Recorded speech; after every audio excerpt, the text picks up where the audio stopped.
There's a strange thing that happens to people around 50. For decades, money mistakes feel recoverable. You overspend in your 20s, you've got 40 years to fix it. You make a bad investment in your 30s, time smooths it over. But somewhere around 50, the maths changes completely. The runway shortens. The mistakes that used to be bumps in the road start to look more like cliffs.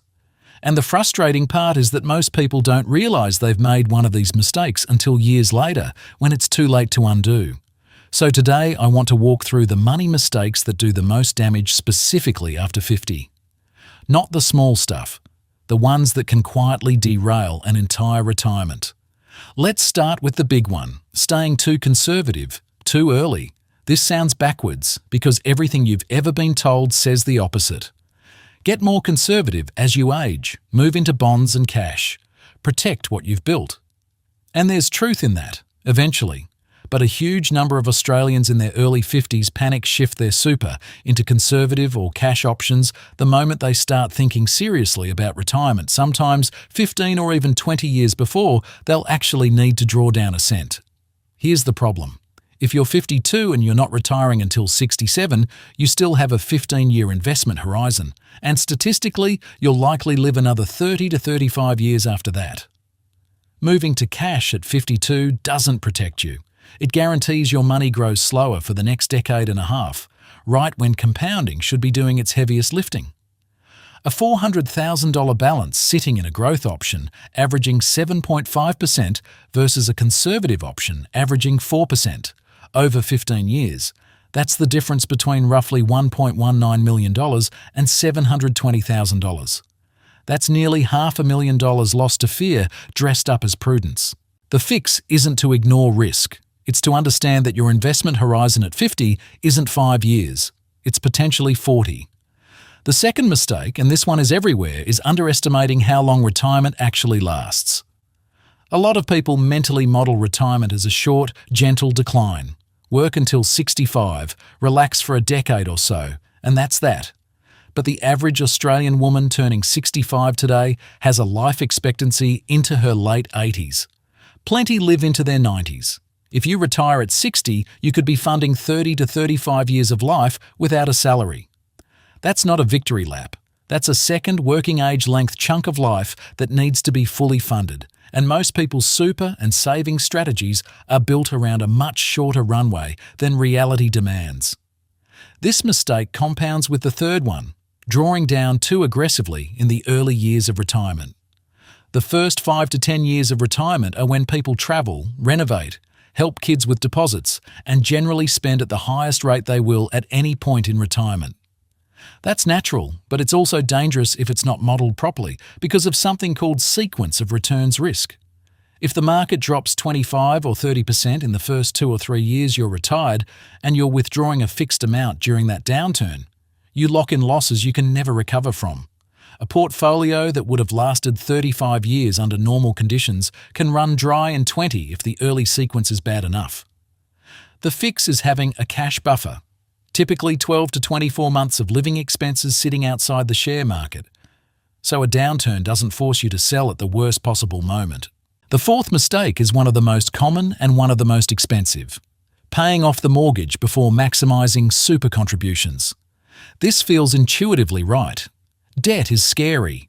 Being debt-free feels safe. But mathematically, for most people in their 50s on a reasonable income, this is backwards.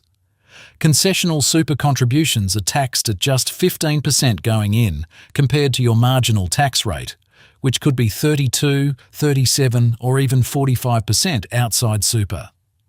If you're earning $120,000 a year and you put an extra $20,000 into super via salary sacrifice instead of paying down a mortgage sitting at a typical interest rate, you're often better off because the tax saving alone can outweigh the interest saved, especially with the carry-forward concessional contributions rules letting you use unused caps from the past 5 years.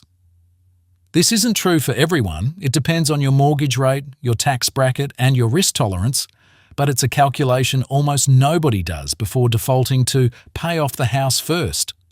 The fifth mistake is helping adult children financially without a plan. This is one of the quietest wealth killers in the country. Bank of Mum and Dad has become, informally, one of the largest lenders in Australia, with parents handing over deposits, covering rent shortfalls or co-signing loans for kids well into their 30s. The instinct is generous and completely understandable. But too often it happens without boundaries, without a clear amount, and without considering what it does to the parent's own retirement timeline. Gifting $100,000 toward a house deposit at 55 might feel like a one-off. But if it delays your own retirement by 3 or 4 years, or forces you to draw down your super faster than planned, it's not a gift. It's a loan you're taking from your own future, usually without realizing it. The fix isn't to stop helping. It's to set a fixed, affordable amount in advance and treat it as a line item in your own retirement plan, not an emotional decision made in the moment. The sixth mistake is not understanding the age pension assets and income tests until it's too late to plan around them. A lot of Australians in their 50s and early 60s assume the age pension is either fully available or irrelevant, with no in-between. In reality, it's a sliding scale based on both your assets and your income, and small decisions made years in advance, how much is in super versus outside super, whether you own an investment property, how your assets are structured between you and your partner, can shift you from receiving a part pension worth thousands of dollars a year to receiving nothing at all. This isn't about gaming the system, it's about understanding the rules early enough that you're not accidentally structuring yourself out of an entitlement you'd otherwise qualify for. The seventh mistake, and maybe the most psychologically dangerous one, is comparing your retirement number to everyone else's. Social media and finance content, including content like this, throws around figures. $1 million, $2 million, $1.5 million in super. These numbers are genuinely useful as benchmarks, but they're not your number. Someone who owns their home outright and qualifies for a part-age pension might need significantly less than someone renting with no pension eligibility. Comparing yourself to a generic figure instead of doing your own calculation, factoring in your home ownership status, your expected lifestyle, your health, and your eligibility for government support, leads people to either panic unnecessarily or feel falsely secure. Neither helps you. The eighth and final mistake is not having the conversation with a partner. A significant number of Australians over 50 have only a vague idea of what their partner's super balance is, what debts exist, or what the household's actual financial position looks like. Sometimes this comes from one partner historically managing the finances. Sometimes it's avoidance because money conversations are uncomfortable. But heading into the most financially consequential decade of your life without both people having a clear, shared picture of where things stand is a risk multiplier on every other mistake on this list.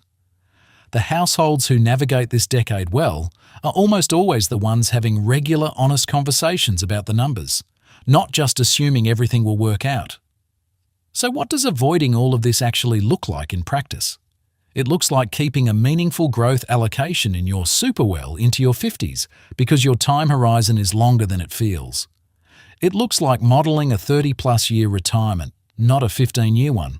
It looks like building a cash buffer before you retire, not after the first market downturn scares you into one.